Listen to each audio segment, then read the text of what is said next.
This is Rob Schneider. If you're unfamiliar, he was on Saturday Night Live with Adam Sandler. He's been in The Waterboy and a bunch of other Adam Sandler movies. He's pretty famous. He was in Home Alone 2 also. This is not part one. If you haven't seen the other, don't sweat it. This stands independently of the rest. I'll provide context if it's missing. And while we listen to Rob Schneider's stand-up routine, his stand-up special on Fox Nation, we're going to play some Breath of the Wild, too. I'm just kind of going around grinding. I will not spoil anything if you haven't played it yet. Our own government, the Pentagon, the armed forces branch of our own government, decided to release actual footage of an unidentified flying object. Admitting for the first time something else they've been lying about for 60 years. Well, they weren't lying about it. They just weren't saying anything because it was a matter of national security. I don't have a problem with the government keeping secrets sometimes. It makes sense. I also expect Russia to keep certain secrets. That UFOs are real. That aliens exist. That is not what the government said. The government said they've discovered unidentified flying objects, basically, which means they haven't identified what these are yet. Not they're aliens. A distinct difference to be had there. But okay. I mean, this guy's a conspiracy theorist, so it doesn't surprise me to hear him saying all this stuff. 3 minutes and 17 seconds. This F-16 fighter pilot off the coast of Florida, because all the weird shit always happens in Florida. That's where this special is happening, Tampa. And the F-16 videotaped this alien craft. It seemed to be doing unbelievable gravity-defying moves beyond It was not an alien craft. It was an unidentified object. our human comprehension and technology. Seemed like the craft was making the space move out of the way so the space could move into it.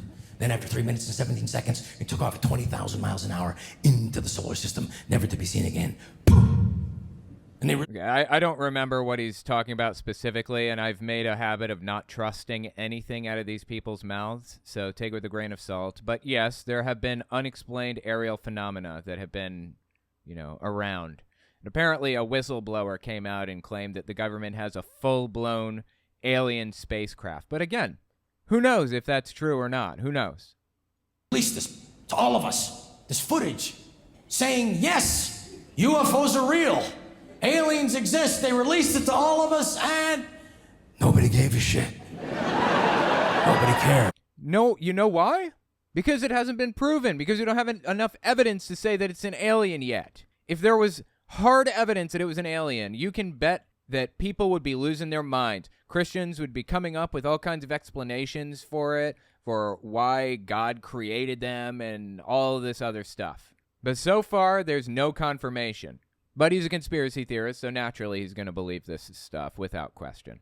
Which book would you read next, since the 4th of July is around the corner? Do people usually read books on July 4th? I didn't realize people usually read books for July 4th. I read Into Thin Air about Mount Everest recently. That was a fantastic book. Influence by Robert Cialdini is a fantastic book also. Incognito, The Secret Lives of the Brain. If you want psychology stuff, by David Eagleman. Fantastic book series or book. The Mysterious Stranger. Phenomenal. Oh my God, I loved that book. I heard an old Eddie Murphy skit, since denounced, on Pandora one day. He just said gay slurs for minutes on end, and the audience erupted in laughter. This here's the popular thing to hate right now. Yeah, absolutely. Why? Just because. There is no good reason. Just because they like saying slurs and attacking people, that's it. Doesn't really seem funny to me at all, but okay. To each their own, I suppose. Just don't complain when I call you out for it. Best thing that ever happened to me, Patricia. She said to me, listen, it's the pandemia. You're not making any movies with Adam Sandler right now. It's his wife. She's Mexican, I think is who he's referring to right now. And he loves to kind of mimic her accent, okay? You have time on your hands. You're not playing a Hawaiian guy in any movie right now. This one, my good eye. Hey, Kiki Kakalo, get your butt out of the dishwasher. Yeah, I don't understand what he said, but again, for some reason, I feel like it was racist. Shark only bite you when you try. I'm sorry? What the hell is he talking about right now? Dude, did I miss a joke? What is happening right now? You're not doing that movie right now. You're not playing a gigolo in the movie right now either. Right, because he played in the movie Deuce Bigalow, Male Gigolo. That was one of his most famous roles, probably, aside from the Adam Sandler stuff like Waterboy. The Waterboy was a great movie. And his role, he was a bit player in that movie anyways. He was just one of the crowd that yelled, "You can do it," all the time. So, yeah. Just give you a little context for what he was talking about there. The huge bitch! Here's the story. This is a true story. I was at the airport, and a professional female basketball player came up to me. She said, "Mr. Schneider." I'm like, "Yeah." Because professional female basketball players have deep voices, apparently. I've never heard that before, but okay. I just want you to know, ever since that movie Deuce Bigalow came out, I've never been able to walk through the airport without somebody yelling out, "That's a huge bitch" to me. I've never seen the movie, so I don't understand the reference, but okay.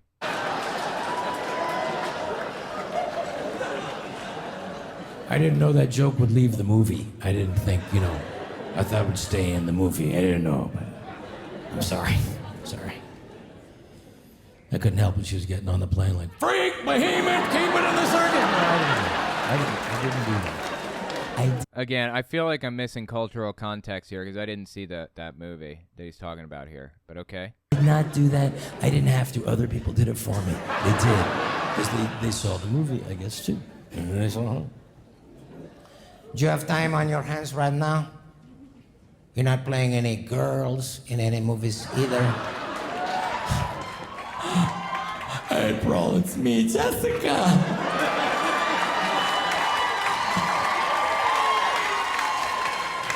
I'm in here. I remember when you moved here from Arkansas. Everybody threw rocks at you because you talk funny. You're fun. Again, I feel like this is a reference to one of his movies, but I've never seen it. I have no clue what he's referring to here. Teeth were brown. I was your only friend.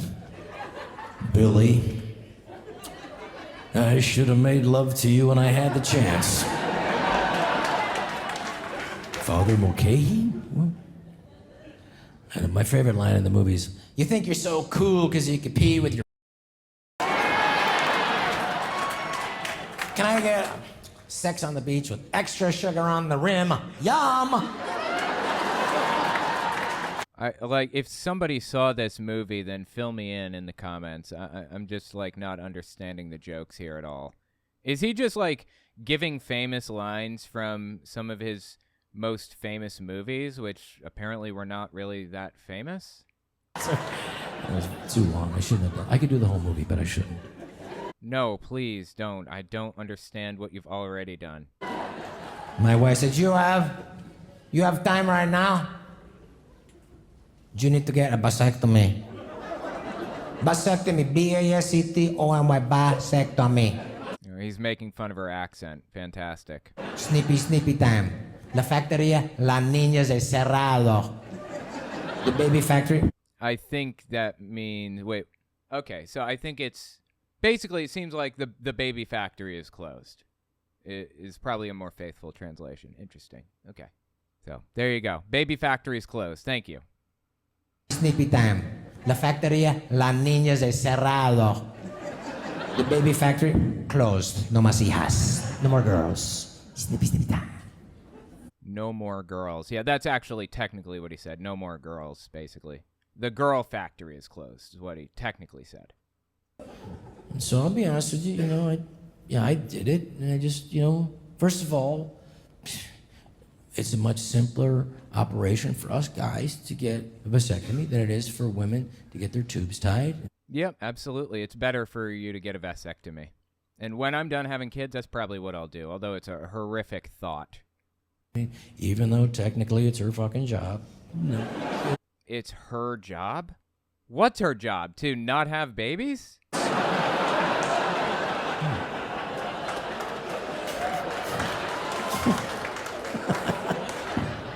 I know you're like, what the fuck is that? Anyway, so, and by the way, it's a very intimate procedure, the vasectomy, you know? Holy fuck. Not distracting at all. Don't worry about it. No. Audience is totally like, it's gonna kill him, I think. Maybe it'll fucking hit him and then we'll get on the news. Okay, I don't understand the context. I feel like he's making a reference to one of his movies again. But yeah, vasectomy. Oh my God, dude. That sounds disturbing. Disturbing what they have to do.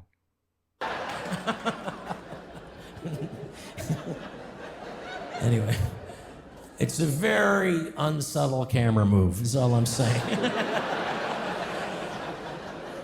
Anyway, so, I did it. And by the way, there's very few, complications, but I will go into them now. Okay. This is actually mildly amusing, I think, except for that bit about how it's her job to not have babies. Are you kidding? It takes two people to have kids, you realize. It's the responsibility of both people involved in this equation, actually, but okay. It's a very sensitive, a very intimate procedure. A vasectomy requires another man to have his hands in your for an hour. Okay, that doesn't sound fun. That's a long time to make eye contact, Why are you making eye contact with somebody? Shouldn't the doctor be looking at what he's doing instead of looking in your eyes longingly, seemingly?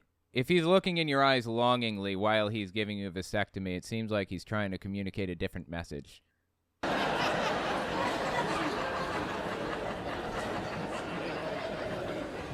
But one of the weird things about being famous or whatever I am, you meet people I probably wouldn't if I wasn't, And so I had a friend of mine, I met the friend at some charity function. He's the chief of surgery, and we stayed friends. And then he moved out to Milwaukee. And so I said, honey, if I have to have another man with his hands on my can at least be someone I've had dinner with. So somebody like,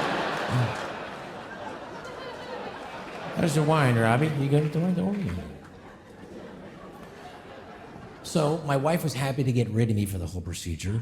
And she had me fly out to Milwaukee, because that's where Dr. Salami is. And he's such a nice guy. He picked me up at the airport. The chief of surgery picking you up at the airport, and then he drove me right to the surgical room. Not operating room, just surgical room. Literally just a room with a chair that goes, Nyah. And then I'm sorry, guys. I am just disturbed by this whole conversation.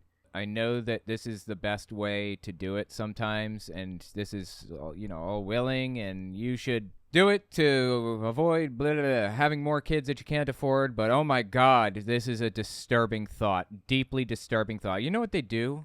They take a scalpel and start cutting into stuff. Oh God, no, please. He said, so did you read some of the stuff I sent you? And I said, no, I didn't. I didn't want to get freaked out by anything, That exactly, yes. You don't want to read anything about it beforehand, I would say. You'll get freaked out by it. I figure if it was important, you'd tell me. You will tell me, right? You would tell me. And he said, okay, first thing we're going to do is I'm going to put some numbing cream on your scrotum. And then I'm going to give you a shot between your testicles now. You will feel that. But then after that, it's just going to be slightly uncomfortable, like. This whole thing is uncomfortable. I'm sorry, I can't. This is terrible. Somebody digging around in your scrotum looking for stuff, Probably never had anybody do that before, like, how would that come up, And it's like, ow, what was that? He said, that's just the numbing cream. Well, you must have a callus on your finger then, because that hurt like a motherfucker. That's kind of funny. I got to admit, that's funny. This is kind of amusing. I'll give him that. See, it seems like when he's not making political jokes and attacking people needlessly, hitting people, it's really funny. And when he's not talking about COVID. And then he gave me a shot between my... Let me tell you something. When you get a shot between your... You will put down your fucking phone. At that... Yeah, you will. Woo! Wow! You have my complete attention. Wow! That's funny. I gotta give him credit. That's good. What else can I do for you? And then he was right. After that, I was just slightly uncomfortable, you know, like somebody digging around in my scrotum, looking for stuff, you know. And then I smelled smoke. Oh God, were they? From my understanding, they basically take. I apologize if this is too disturbing to some people out there, but they cut open a little bundle of like a little area, and they pull out one of the little things. I don't know. They pull out one of the little bundle, and then they put a clamp on it, and then they insert it back in. And then they close up the hole and everything. So they can reverse it by pulling that out again and removing the clamp, basically. It is reversible for sure. But, you know, it's not dangerous. It's an outpatient procedure. It's quick and reasonably painless because you got the local anesthetic and everything else. But it is so disturbing to think about. It's like when I get dental work done, I'm not like, it doesn't hurt at all. I don't feel anything, honestly. But knowing that there's a drill in there, you know, it's just disturbing, truthfully. I can't stand it.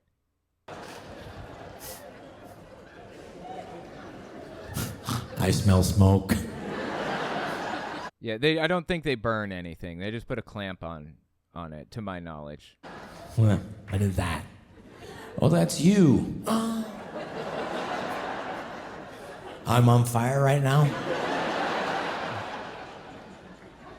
What part of me is burning exactly? And he said, well, we just severed the vas deferens veins and then we soldered them off. You know, that's the smoke you smell. Your flesh burning.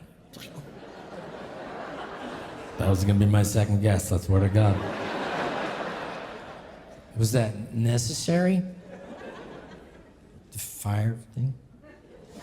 Well, that's what a vasectomy is. I mean, if you would have read the stuff I sent you. That's funny. Okay. Basically, what I'm trying to do is prevent your little swimmers from getting to where they want to go, you know? He dumped it down right away for me. And I was still high from all the medication, you know, plus I got a little bit extra because I'm Rob fucking Schneider. Like, come on, man. I'm your friend. Who's your friend? I thought I was your friend. You know me. I need more. Give it to me. My friend. So, anyway, so I said, so do I still make the little swimmers? And he said, hey, I'm not taking out your testicles.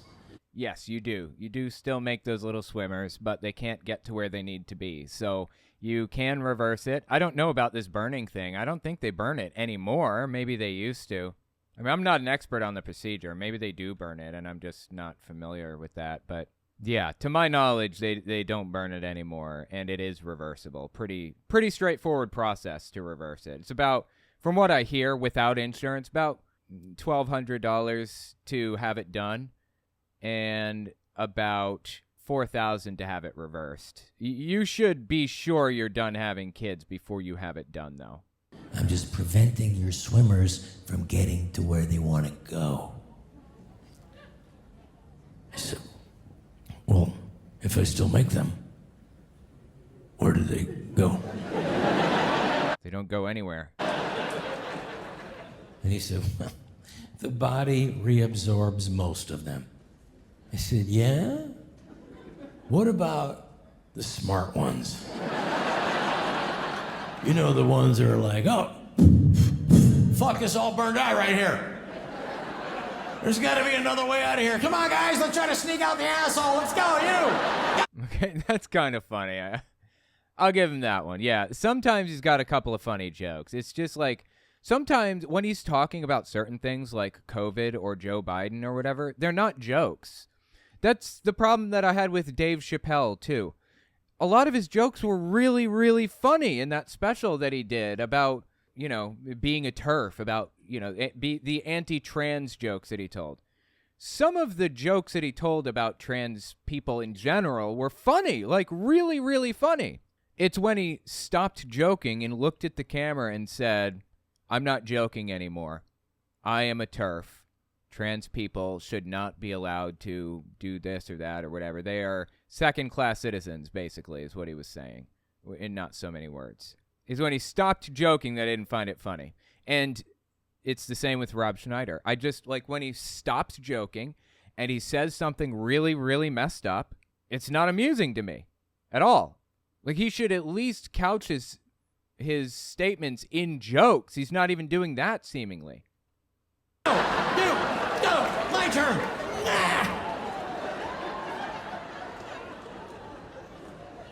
What about those guys, the smart ones? He said, I wouldn't worry about it. It's like, dude, I'm never gonna not worry about it. I'm worried right now. I need to know where every swimmer is at all times in my body. I can't have them swimming around, and I can't have them swimming. I can't be like, you know, one day I'm watching an Italian movie. I start to tear up a little bit. Next thing I got like jizz coming out my eyeballs. I need to know where they all are at all times, starting now. Okay, that one wasn't really that funny. It wasn't offensive. It just wasn't really that funny, I don't think. One type is reversible, one isn't, according to Dr. Hayes. Okay, I didn't know that. I thought that they were reversible. Interesting. It sounds like he got the irreversible type then, if there was burning going on. Interesting. Then he said, okay, now, Robbie, we're going to close up your incision right now. And what I'm going to do is I'm going to use surgical glue. This way it'll lessen the likelihood of you having any unattractive scars. And I said, you know, I'm not worried about that. I mean, I don't think there's a chance, you know, one day I'd be at some event where I'd be like, hey, I'm at the Oscars. Hey, Will Smith just slapped the shit out of Chris Rock. Yeah, that's fucked up. But look, oh, I love it. That's funny. Topical. That's good. at Rob Schneider's. Lift your Asian scar right there. You notice that little thing, lift your Asian. He's saying, oh, God, I'm going to have so much censoring. He's basically saying Asian people are tiny. Again, just like little racist things like that add up to something bigger. It's kind of shitty. Like, why is he like this? Come on. You don't have to punch down. I guess anything's possible. I guess I could be at the one Korean spa in downtown Tampa Bay, you know? I drop my towel, I go to pick it up, you know, my goes to the right. Some old Korean guy looks at me and goes like, oh, that's fucked up.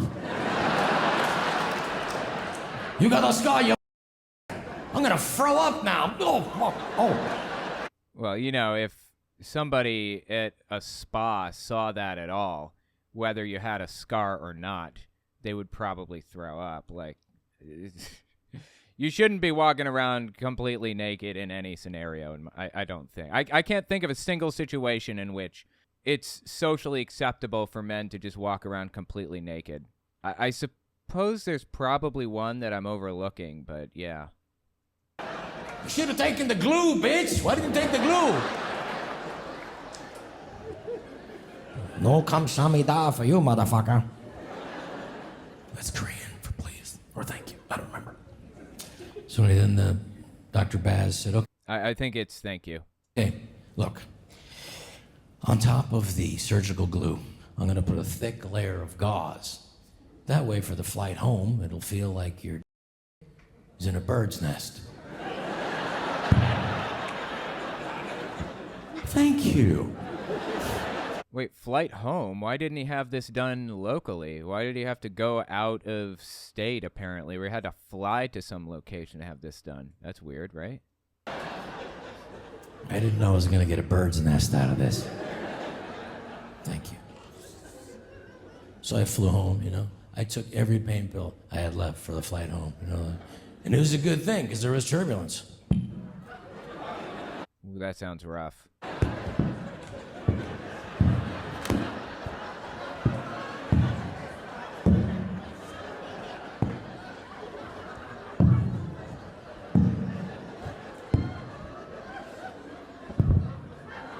Okay, this is kind of amusing. I don't think it's that funny, but all right. You know, I'll give him credit for that.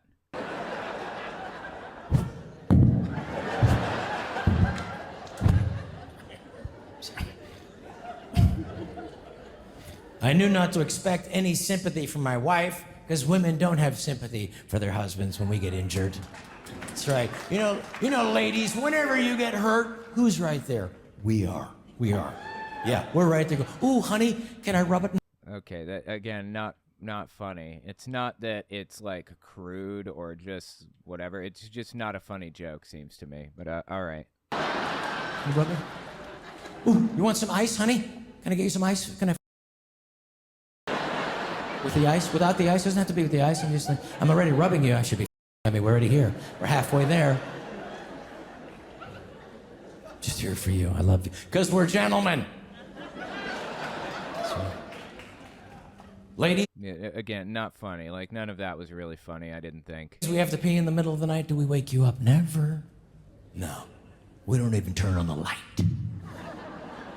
We just get out of bed, try not to make too much motion on the bed. It's interesting they say that he says that actually. If I have to use the bathroom in the middle of the night, I always turn the light off in the bathroom before opening the door so it doesn't like shine all over the place. You know, we get out and then we make our way out of the room in the pitch darkness just by rubbing our leg against the side of the bed, you know. And stepping on Legos all the way through. I don't even have Legos. Where the hell do Legos come from in the first place? Until we get to the wall, we find our way to the next wall. And you feel around till you get to the bathroom doorknob, you know. I don't actually know this experience. My house is way too small to have this experience. It's like literally like right there. I walk out of my door and boom, there's the bathroom. Hell, I have a bathroom in my bedroom actually, so yeah. You open it up. You don't turn the light on until you close the door. Why? Because you're a gentleman. There you go. Yeah, I do that. You do your business, you turn the light off, you come out, and you're half fucking blind.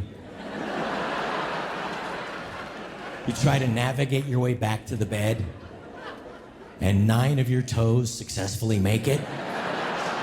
Yeah, exactly. That's fair enough. But the baby toe finds one of the legs of the bed. Oh, cunt! Oh, cunt! Every time, it's always the baby toe. Your wife turns the light on. Your toe's pointing the other way.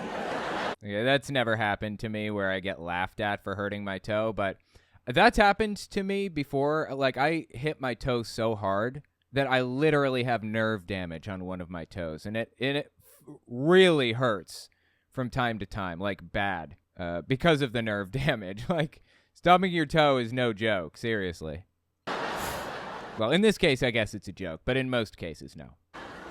The nail is completely off. Let me see that thing. Save that. You should save that. This is a special night for you. As soon as my wife saw me, she said, "Let me see it." I was like, "Excuse me? Let me see it. Your big operation." Yeah, I'm concerned and disturbed and weirded out by this, but all right. I said, now? Ahora. Now. At the airport? That's kind of funny. Okay. Gotta give him credit when credit is due. That's funny.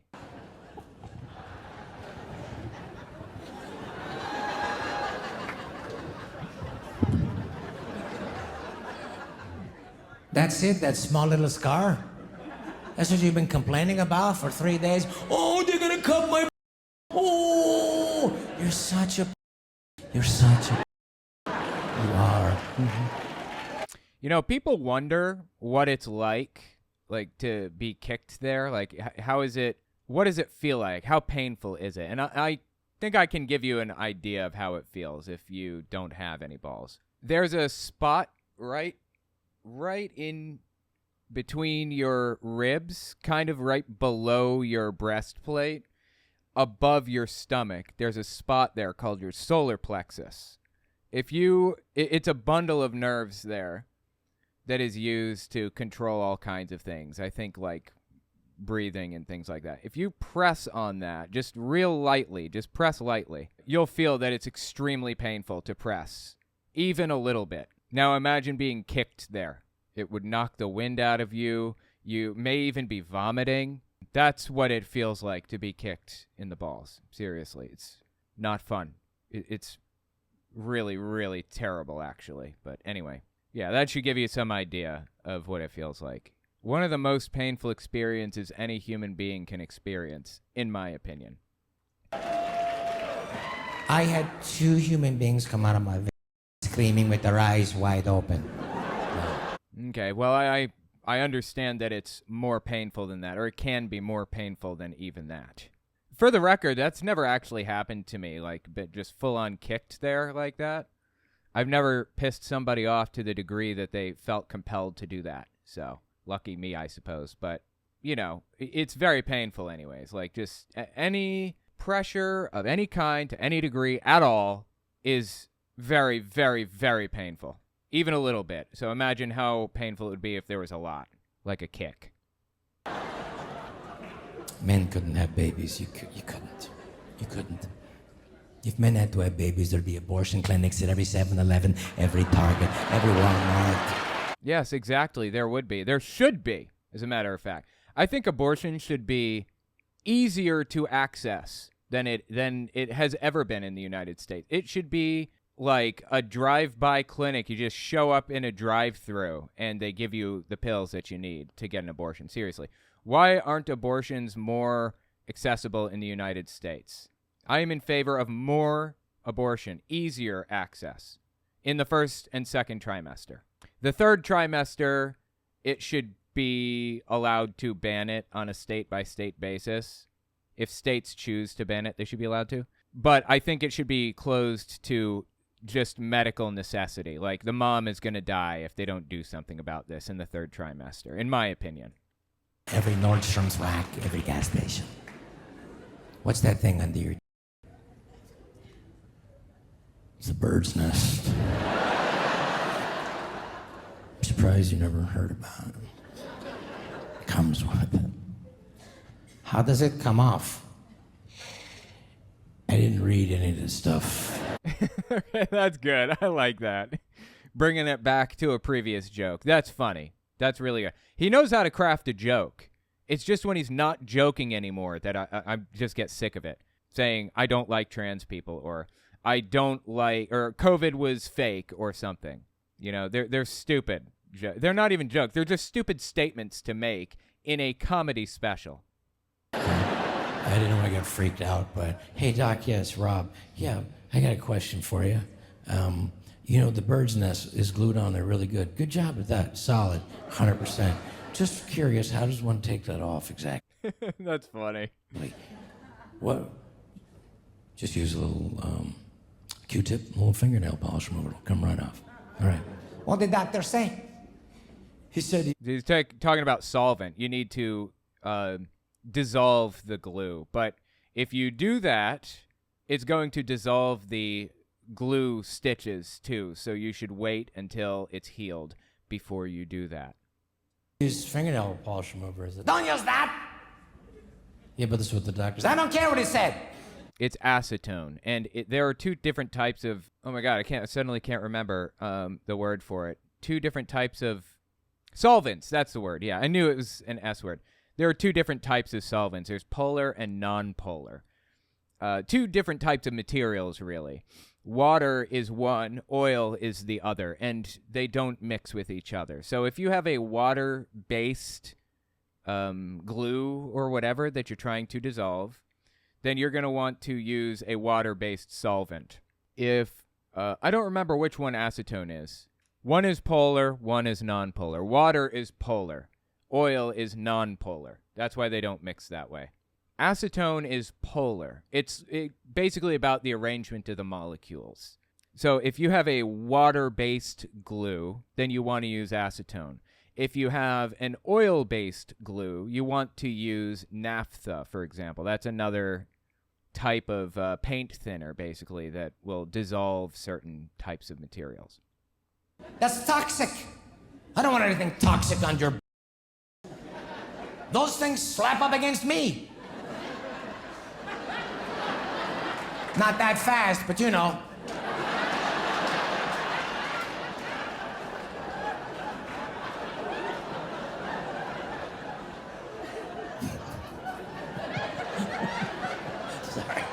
I'm sorry. I don't find that very funny. Not offended. It's not really that funny.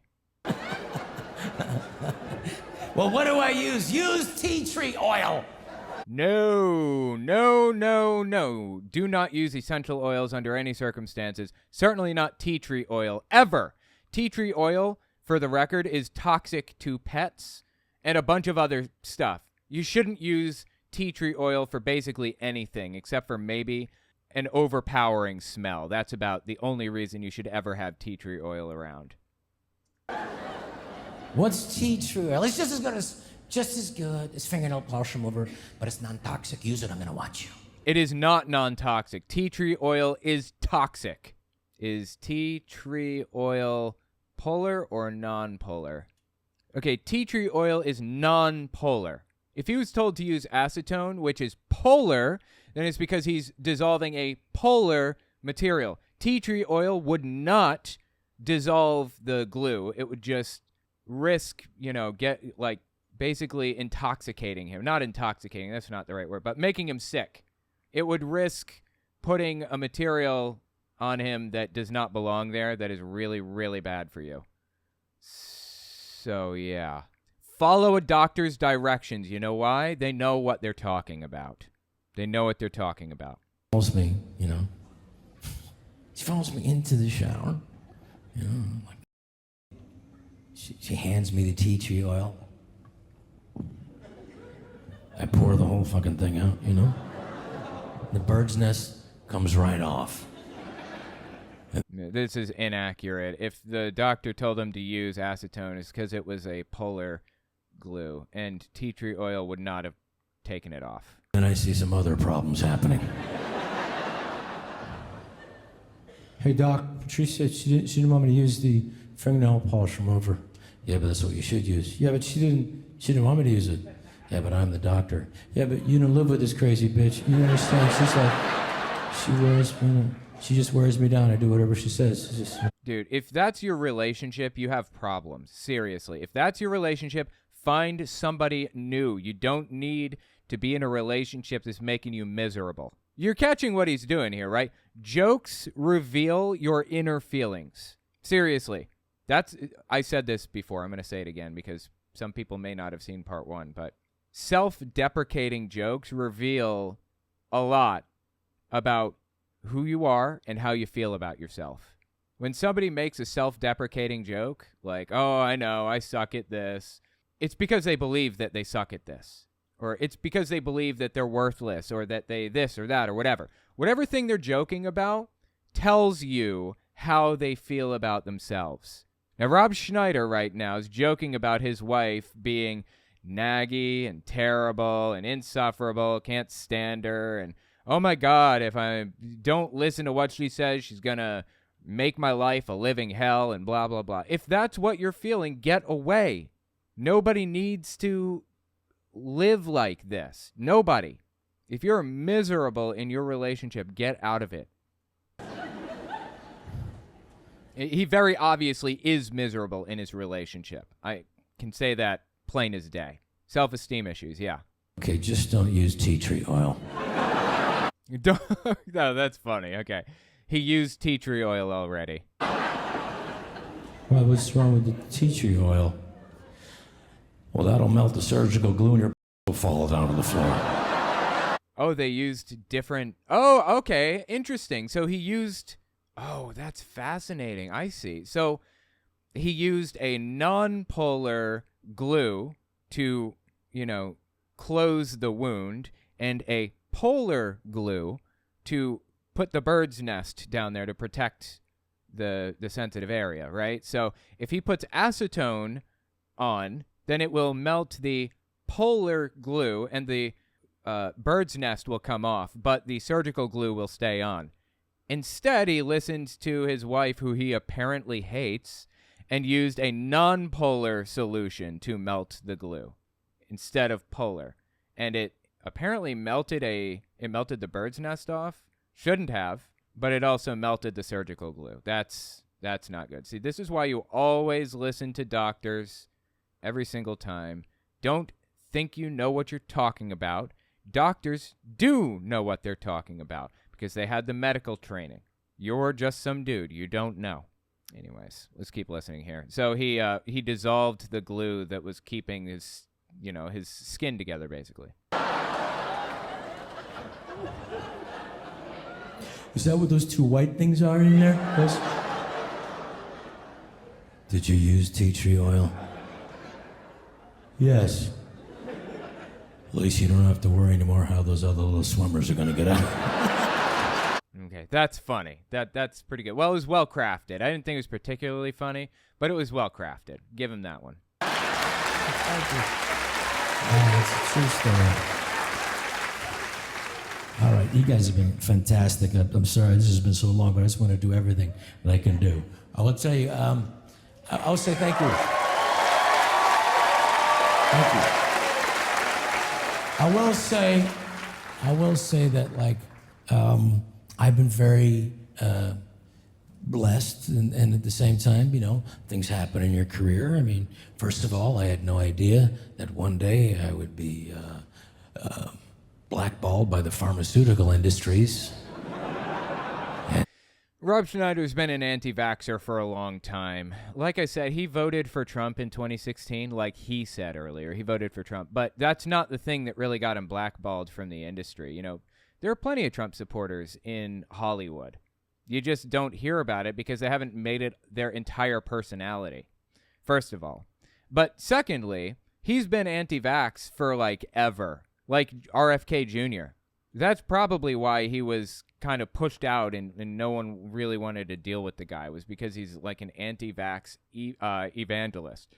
And it's insufferable to hear about constantly.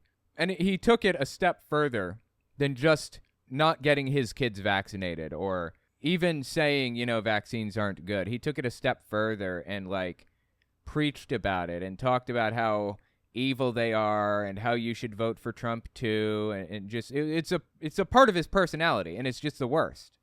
And tried to be canceled, and let me just tell you, they can't do it because I have you people. So thank you very much. Thank you very much. I love you. I don't remember, what was he canceled for? Was he even canceled, or I'm not actually seeing that he was ever canceled. He's just an anti-vaxxer.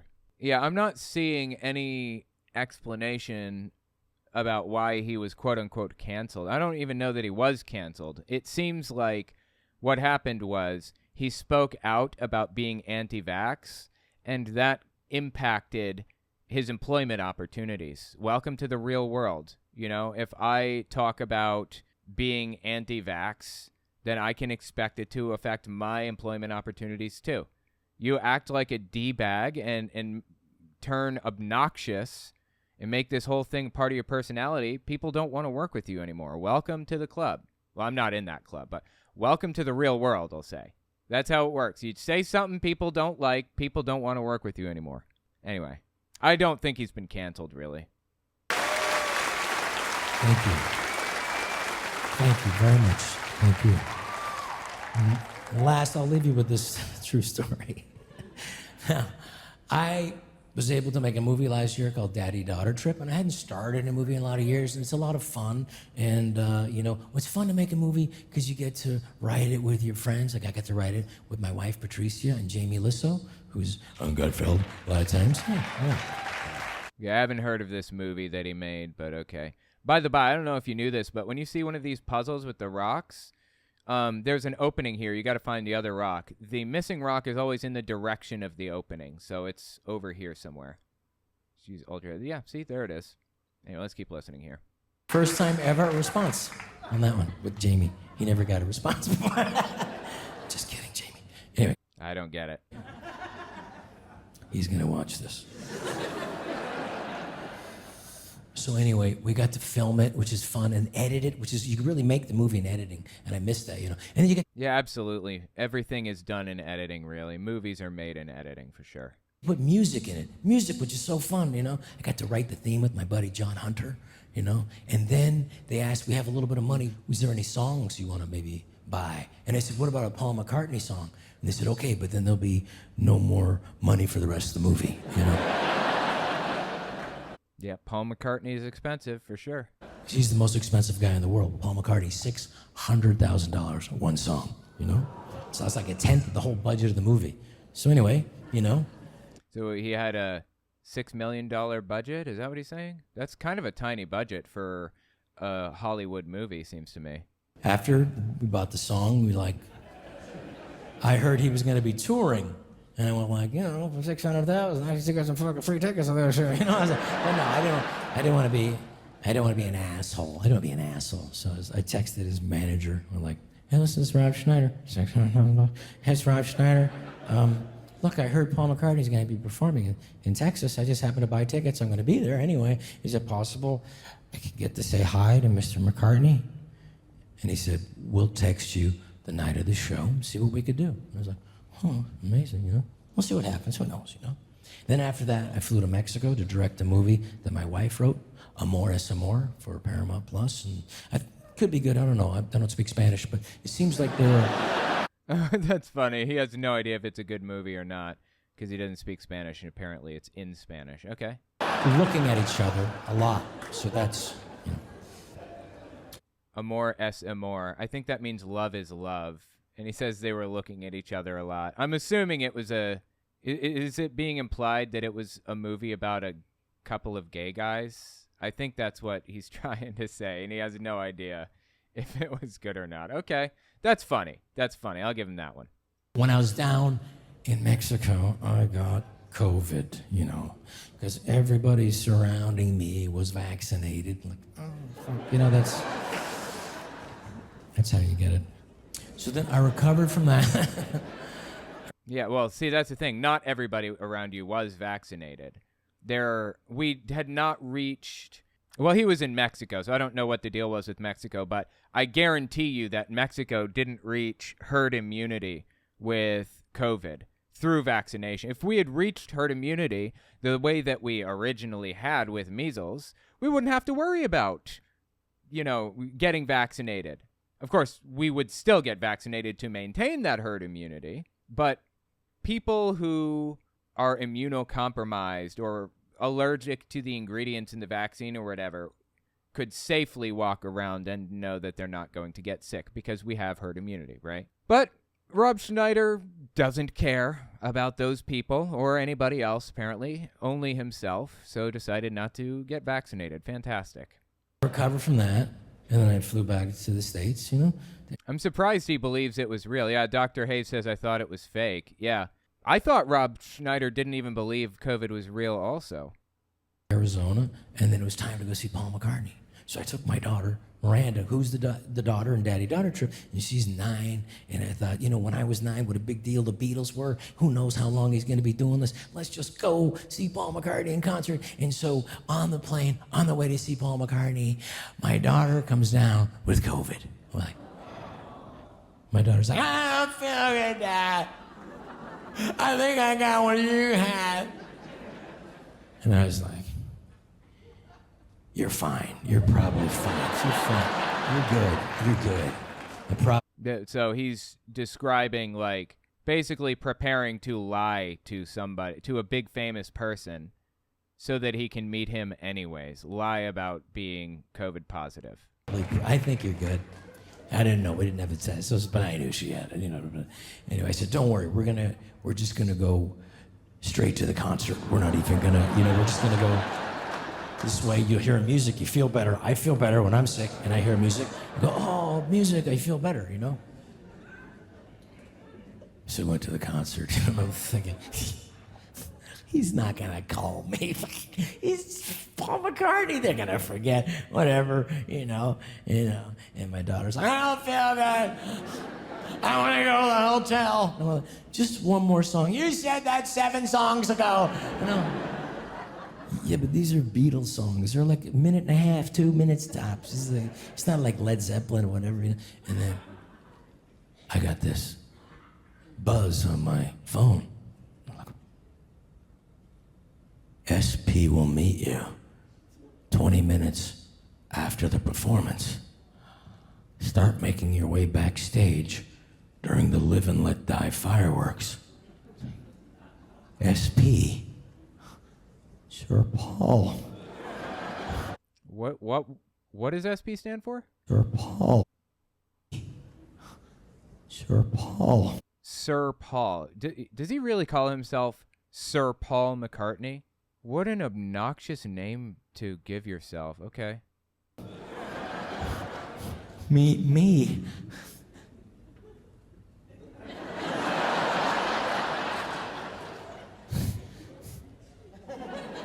So his daughter is sick, and she came with him. He should have sent his daughter back to the hotel, honestly. And even then, it was a bad idea to even go. But okay.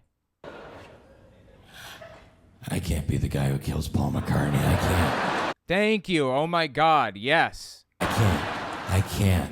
I get enough bad press as it is. I can't, but $600,000, whatever. Anyway, and then all of a sudden, the fireworks go off. And he starts singing, starts singing Live and Let Die. And I was like, come on, honey. We got to do the right thing. Come on. There you go. Let's go backstage. Really? They're going to get Paul McCartney killed because he wanted to meet him. This is just ridiculous.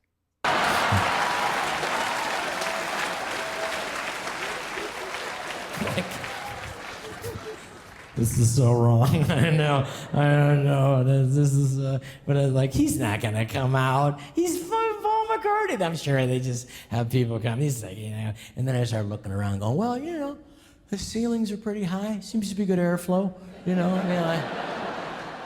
That works in our favor pretty good. I.e., he's justifying his terrible decision to go see Paul McCartney despite being COVID positive. And then he comes in the room by himself, Paul McCartney. And he's really tall, which also works in our favor. Why? And he comes right up to me and said, I like the movie. Paul McCartney? You saw my movie, Daddy Daughter Trip? He said, I didn't see the whole movie, just a little bit with me song in it. Gotta make sure it's not a piece of crap, you know what I mean? That's funny. Who's that behind you? No one. There's no one.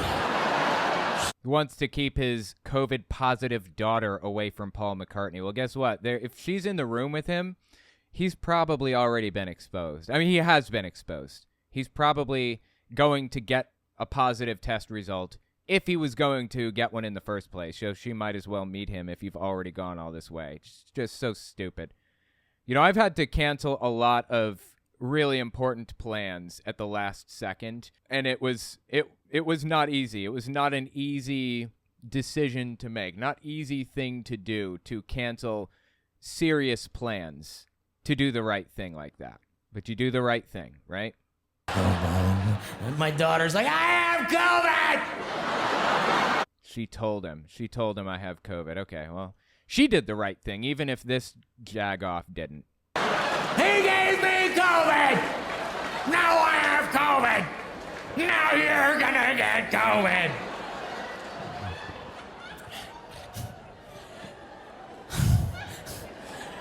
Mr. McCartney, I feel terrible, seriously. Awful, terrible. Wow. I didn't think you're even gonna come, I don't know. I feel terrible, seriously. But, you're 80, that's pretty good. 80's solid, 80. 80's good, I would take 80, 80, It's not like you die at 80, anyone's gonna feel like you got ripped off. I mean, 80's a solid, if you look at all the rock and roll, 80, 80's good, 80.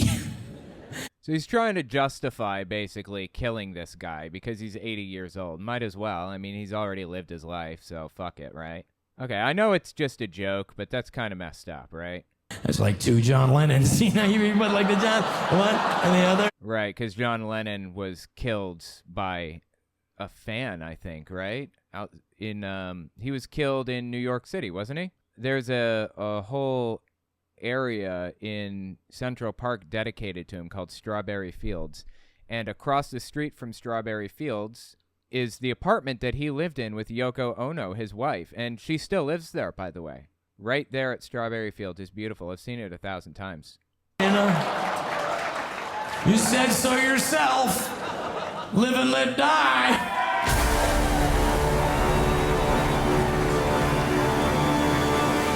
Wow, okay, I guess that was the end of it, and then it got really, really loud all of a sudden. Interesting. You said so yourself, live and let die.